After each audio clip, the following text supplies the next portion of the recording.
여러분 안녕하십니까?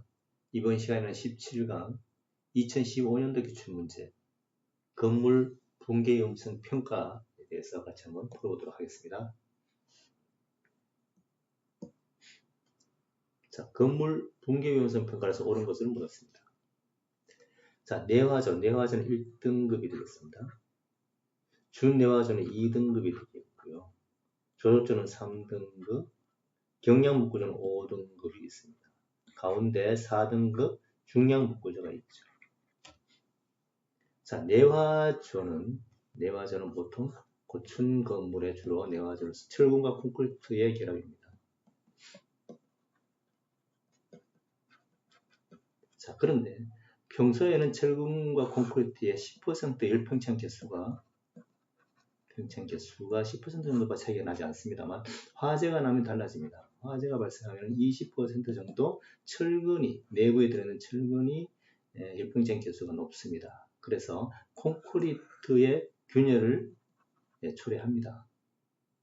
자, 그래서 균열을 이렇게 초래하게 되면 평소에는 궁합이 잘 맞지만 균열을 초래하게 되면은 결국은 하중을 많이 받는 바닥의 붕괴가 될 수 있습니다. 그 다음에 준내화조는요, 고층은 아닙니다만 보통 우리가 뭐 4, 5층 이렇게 지붕이 철제로 된 것이 있습니다. 자, 높지 않으니 하중이 크게 받을 리는 없지만 이 철제 지붕의 붕괴가 위험하다고 볼 수가 있습니다. 자, 그래서 이 준내화 구조는 지붕의 붕괴다 이렇게 볼 수가 있습니다.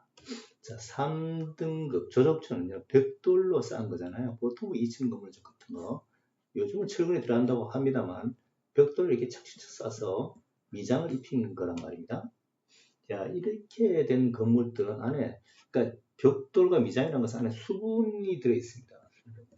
자, 근데 평소에는 괜찮지만 화재가 나면 이 수분이 결국 화재로 해서 팽창이 될 거란 말입니다. 팽창되면은 이렇게 울룩하게 변형이 됩니다.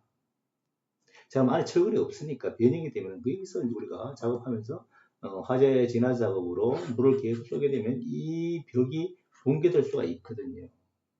그래서 우리가 진입할 때도 벽 쪽으로 진입하면 안 됩니다. 왜냐하면 이게 붕괴될 수 있거든요. 벽이 팽창돼서. 보통 수분이, 이 벽돌 평소에 안에 수분이 있는데 이 수분이 말입니다.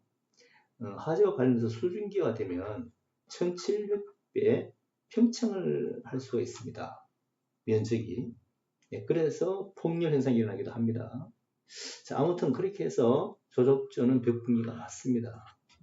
3번이 답이 될 수가 있고요. 경량목구조는 5등급인데 가장 취약하다고 볼 수가 있습니다. 그러니까 이게 벽체 자체가 이 철근이 없으니까요. 이 벽체 자체가 그대로 그냥 쓰러져 버리는 겁니다. 동시에. 그래서 소방관들이 작업하기는 가장 위험하다 이렇게 볼 수가 있어요. 가급적 내부에 들어가지 않는 게 좋습니다. 지금 지붕과 바닥층을 지탱하는 트러스, 이것은 4등급에 대한 얘기고요. 자, 그래서 이 문제가 매년 나온다고 볼 수는 없지만 한 2년에 한 번 정도는 꼭 시험에 나옵니다. 또 이 요소는 붕괴위험성 평가 요소는 뭐냐? 벽, 골조, 바닥 요것도 기억해 두시는 게 좋습니다. 자, 중요한 문제입니다. 꼭 기억하시기 바랍니다.